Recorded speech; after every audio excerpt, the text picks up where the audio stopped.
Electrify Expo has been to Seattle now multiple times. Every single time it has a growth of the footprint. There's more automakers involved. There's more products that are on display. And also there's more people that show up that have questions about just the basics. Right? And that's a big part of what the EV Reality Check space is for, is to answer those questions. Because, I mean, going to car shopping has kind of been the same way forever, but when you're buying an EV, it all comes down to the new fuel experience. I mean, and the fuel experience, and related to that, how far does it go? Oh, yeah. I mean, and which is not a question you ever asked when you were buying what do you want to call it, a regular car? A gas car from back in the day. Well, I think that's the case, though, because even if you had like a gas car that was a hybrid that runs on gas and it's getting like 500 miles to a tank, that's awesome, but you also might be buying a sports car with 2 doors that gets 250 miles to a tank.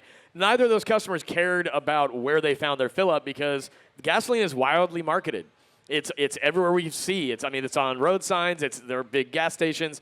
And for charging, that's one of the questions that always comes up, and I've talked to BJ, the founder of the Expo, a lot about this over the years, is visibility of electric fuel is still not there. Yeah, I think even fueling stations that are now putting in chargers, I think there's one in the United States that puts their fuel cost up on the sign on a marquee, cost, on the marquee.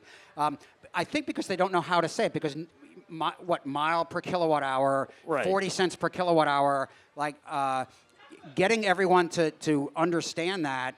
I'm not sure it's necessary. I mean, this is why you have Chargeway, right? Right. And getting people to force them to understand electric power is not necessary to drive an electric car. No. And it will be as successful as our government's attempt to get us to go to the metric system. Yeah, which that did not go well. Yeah. And so what Chargeway does is make it super simple. I'm going to plug your gig. That's here, why it's here, though. But yeah, no, I think it's really, really great. When I first saw it, I didn't quite understand it.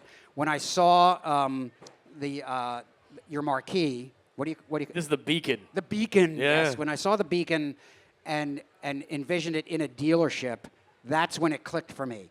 Because going into the dealerships, and you have to in the early days, the people shopping for the cars knew more about the dealers. Oh, yeah. About the cars than the dealers did. But now that, as we learned from GreenCars, that is changing. But it's still a conversation about the fuel. And what the beacon does is it allows the sales team at the dealership to really go through how the beacon works. Well, you visualize an otherwise invisible product. And I think that's most important. I think Electrify Expo is great because it brings everything to life in a way that it's you show up, you can see all these different vehicles, all these different brands, and that's how people like to shop, is they want to have a sense of like, I just walk around and get a taste and a flavor for everything, and then you can go test drive all of it, which is even better. But at the end of the day, car shopping has changed because once you decide on the car that you fall in love with that runs on electricity, you still got to know how that next part works when you own it. And the thing that the message that hasn't really gotten across is the ubiquity of electricity. It's everywhere. Yeah, and like, so I took a road trip, went over the Cascades to a place called Methow Valley, which the locals will know where it is. But you go over 2 pretty big mountain passes, and then we just plugged in what we call a level 1, which is your standard plug in your house. And since we weren't really going anywhere except hiking, we were able to just charge on a regular plug, and it's a cable that either comes with the car, you can buy it separately, that plugs into your 110 outlet, and it has the connector for your vehicle, and you don't need to do anything else. Well, and again, it turns into how long are you going to be there? That's it. I think most people have been, again, I've been in automotive for my entire career, and most people when they shop, they want what they want, and oftentimes that's instant gratification. So when it comes to filling up, the understanding that I think the public has had for a long time is you buy whatever car you want, and then if you want to go fill up with gasoline, it's just an accepted part of ownership. And you go, okay, yeah, I got to go do this. And maybe there's a line at Costco if I want to go get it cheaper. But otherwise, if I'm going from here to Miami, I can just pull up and just get my regular. It takes me 10 minutes or something. I can stretch my legs, grab a drink, get on the car, and go. And we shop in the United States. We shop for a car that can go from New York to Miami. Well, but the only reason that's possible is because of fuel infrastructure. And so that's the point, is that I think that the electric car industry, brands like Tesla have done a great job of making the fill-up experience very universal. I think that's why we saw other brands decide they wanted to just switch over to the plug type for Tesla and say we want access to your fueling experience because it is very simple. So I think that's the evidence of what was needed, but it's still, as you're describing, it's not uniform yet. There's a lot of nuance to it. We are watching these bumps in the road for technology because it's changing so fast.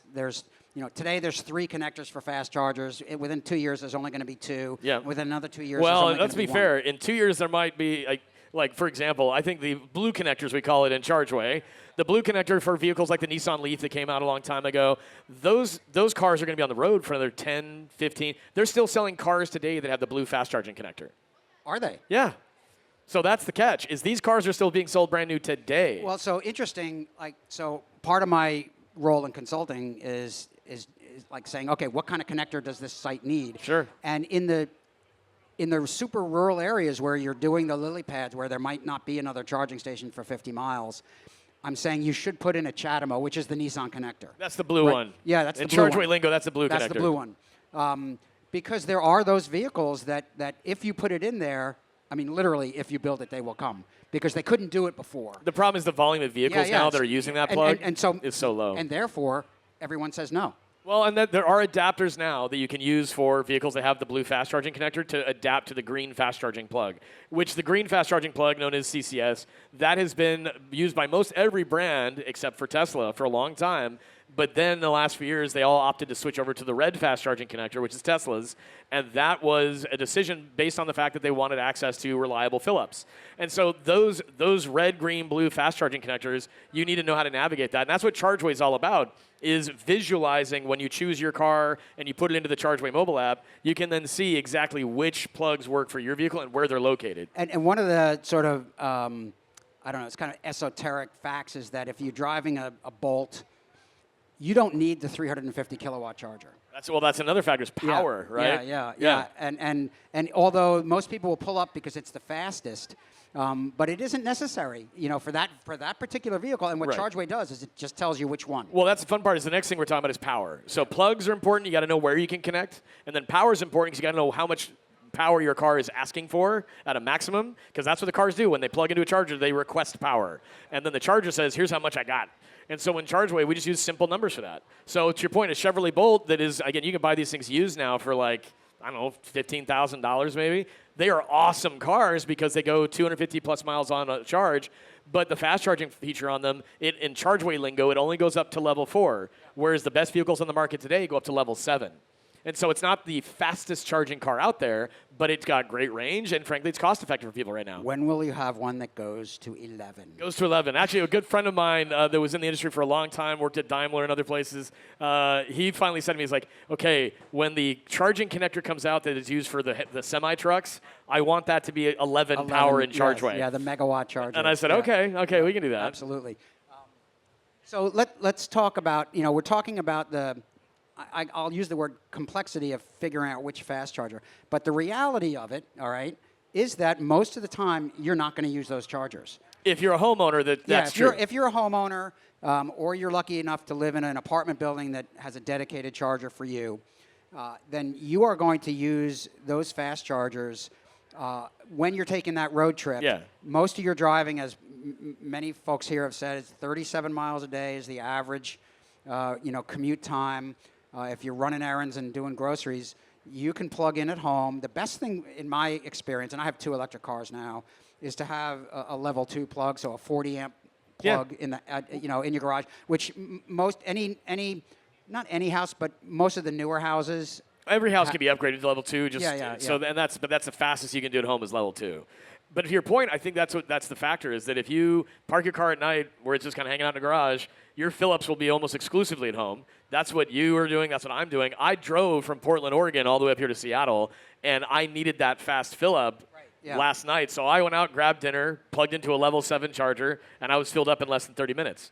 And so once that was done, I got back in my car, went back to the hotel. Yeah, that's another good point, is when you're on that road trip, people are like, I have to stop and charge. I'm like, you have to stop and relieve yourself and get something to eat anyway on a road trip. And you can now, like a gas station, you can go and do that.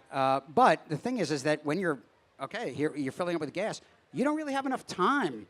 Like this is counterintuitive, right? Because faster fueling is what everyone thinks they want. Right. But how many times do you have to stop for gas and then you're like, you know what? I'd really rather have a sandwich from that other place. Sure. And you have to go to 2 stops. Yep. Well, I think what we're talking about too is understanding the versatility of how electricity as a fuel works. It's versatile in the sense that you can plug into a wall outlet, and if you're going to be, I did that camping in Idaho one time. I drove my car to the middle of Idaho and plugged into just an outlet, and my car hung out for a couple days, and it just slowly filled back up while I was camping, which was awesome. And I knew I could do it, but that's part of it is the knowledge of how it works and then knowing where that option is. And that's exactly what we wanted to build Chargeway to be, is all this conversation we're having is that complexity starts to overwhelm. But if you can look at something and say, oh, my car goes to green stations, there's all the green dots, and my car can go up to level 7, there's all the power, and that's a 4, that's a 6, that's a 7. It makes it a lot easier. And most people know where they drive. Like people know, like, I take this trip every spring, I take this trip every summer, I take this trip every Thanksgiving, and the rest of the time you're driving around town. And that's exactly, so the trip planning piece of Chargeway is also great for that too, is that if you know you're going to be just in your metro area most of the time, but you do that trip for, let's say, from Seattle to Spokane or from Seattle to Portland, you can just punch in that trip to see, oh, I can do that for the few times I might go on a road trip, but otherwise in town I'm taken care of. The other thing is, if you're lucky enough to be a 2-car family, that second car, generally it's driving around town, it's doing a shorter commute. There is no reason you cannot buy a used EV and have that as your second vehicle. Yep. We have a used Leaf that has 150-mile range. That's our second car. Yeah. And it doesn't even need 150 miles. Well, that's the fun part is I think that what we're seeing is the technology has improved as we're seeing used vehicles go to into the market. People that are kind of want to dip their toe in are going to be able to do it in a more cost-effective way. And those types of opportunities where someone says, well, we do have 2 cars. Why the heck not? That is a great example of that. The other thing that is sort of more forward-thinking is if you're a family that has a generator, there is technology out there now that you can use your car as your generator for your house. Yeah, I was going to say there's a few vehicles. I mean, Hyundai is an example. Kia is an example. Yeah, my Ford's neighbor an just example. did a Ioniq 6, and they set them up in the garage for vehicle to home. It's all this tech we're talking about is on display here. That's the best part too. Yeah, it's cool. So if you want to learn more about this, you go to the Kia booth, go to the Ford booth for something like along the lines of how do I power my house with this car.